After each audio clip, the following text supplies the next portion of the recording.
Could improving your mental agility help you be a better leader? If so, this video can help. Hello everyone, my name is 𝗏𝗵 and this is Crush It Club episode 95, How to Be Neuro-Agile.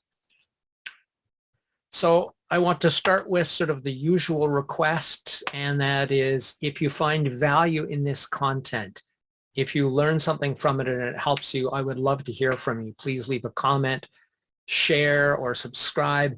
Even if you hate it, whether you comment publicly or you reach out to me directly, I am really working hard to make these videos of value, so I would love to hear from you, okay? Thank you very much. So imagine this situation, which you may or may not have been in, and that is you're leading a really critical client meeting. Out of left field comes some weird, unexpected question that makes the whole room grow cold. It becomes completely silent. Everybody's kind of feeling uncomfortable and awkward, and nobody knows what to say or do, including yourself. So that would be a situation that we could describe as, because everybody doesn't know what to do, the person who is the most comfortable and the most functional in this situation would be considered to have high ambiguity tolerance. That is, in a situation where people are uncertain what to do, when it's not clear what should happen, the person, oftentimes the leader, the natural leader, will be the person to manage this situation.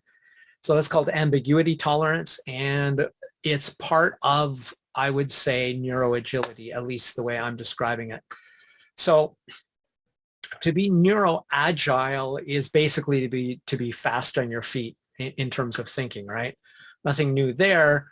And I want to give you a sort of a list of strategies you can use, activities you can do, which you should actually do ongoingly because it's the only way. Your brain doesn't change fast. Your behavior can change immediately, but if you want entrenched skills, habits, and to improve your brain on the neurological level, on the neuroplastic rewired level, that takes repetition of the things you want to learn, and also at the top edge of your skill to best establish those pathways. Okay, so here's what you can do. This is mostly a list. I'm not going to go into too much detail, but it should be obvious from the list.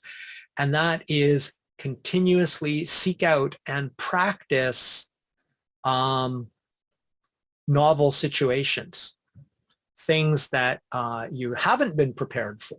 That is, put yourself in situations, and this can include things like new learning situations, new social situations, places, people, and events that you're not accustomed to. Because if you're too accustomed and comfortable, then you're not working that neuroagility or that mental agility side, because remember, it has to be a challenge to entrench, but it's also going to be challenging to expand your capacity for ambiguity intolerance and just generally being mentally agile in a situation which might be emotionally charged or otherwise challenging.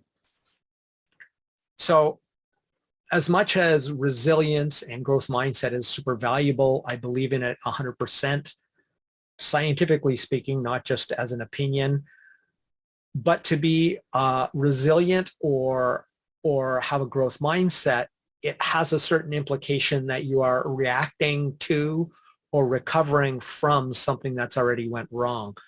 So when I speak about neuroagility or an agile mindset, I'm talking about trying to prevent the problem, dodge the bullet, rather than recover from the bullet hitting you.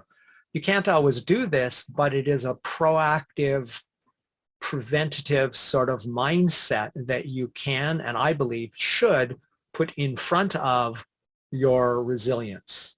No need to recover if you have nothing to recover from because you prevented that need. Okay, so there's a few things that you can do, but one thing I want to point out, especially about resilience is finite. That is, you only have so much time, money, and resources, especially in your business. If something goes wrong, you've only got a certain amount of those time, money, and resources from with which to recover. Blah, like that. I got to be a little neuro-flexible myself right now. So by being neuroadaptive, the difference is you can be neuroadaptive to basically an unlimited degree, and you can always expand that skill. And the idea is to prevent having to dip into those resources of which you only have a limited amount. Resilience, the time, money, and resources that they can take. Now, one of the most powerful strategies for this, still not used in schools, at least not in the ones I've worked in, and it was 𝘂𝗏𝗏𝗏's invention of deliberate practice. He was actually the inventor of the 10,000 hour rule you've heard of. It's been misunderstood by Malcolm Gladwell, and those aren't my words, those are 𝘂𝗏𝗏𝗏's own words. So I did an article a long time ago on LinkedIn called The Golden Triangle of Learning, and it's a very basic, I'll put somewhere in the description or in a card sharing the link to a fantastic little video about deliberate practice. But in essence, this golden triangle is the same thing inspired by Anderson's work, and that is do, check, learn, or do, check, adjust. So you do a skill with a specific goal to improve a small piece of that skill, a micro skill. Then you have some objective way of measuring it with video or some other method or another person watching. And then you get feedback immediately and then adjust based on that feedback you get. So do, check, improve, or do, check, adjust. Okay, another way is to seek out novel, challenging situations of all sorts, but in particular, let's play safe. The idea isn't to be life-risking foolishly or anything. It is to find novel, challenging situations in which you can still stay calm, stay out of being really emotional, and be able to react, adjust, adapt, be neuro-agile effectively. But it has to be challenging to increase that ambiguity tolerance, to increase his skill in general.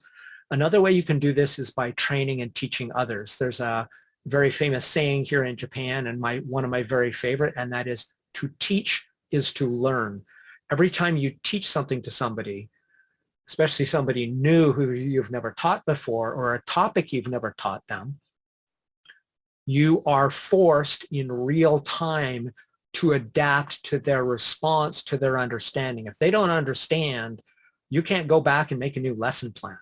In fact, by and large, I don't make lesson plans because I've spent 15 years becoming more neuroadaptive in the classroom and find it more effective than a rigid lesson plan, which almost always is less engaging. So then really what it comes down to is, to become more neuroadaptive, you want to consistently, intentionally practice and train your neuroagility in safe but challenging situations. What it'll do is it will help you be a better leader, because in those situations where, like at the beginning of this episode, when people don't know what to do, they look to the leader. And the leader's job fundamentally is to, surprise, surprise, lead and lead well. And the better you can be neuro-agile and the better you can be ambiguity tolerant, the higher your ambiguity tolerance, the better you will be able to be neuroadaptive and agile in these situations. Also, it's important because it's not just for you, it's for an example for others. And basically, you do this all through unexpected, challenging situations. That's it for Crush It Club, episode 95, How to be Neuro-Agile. My name is Tim B. Green.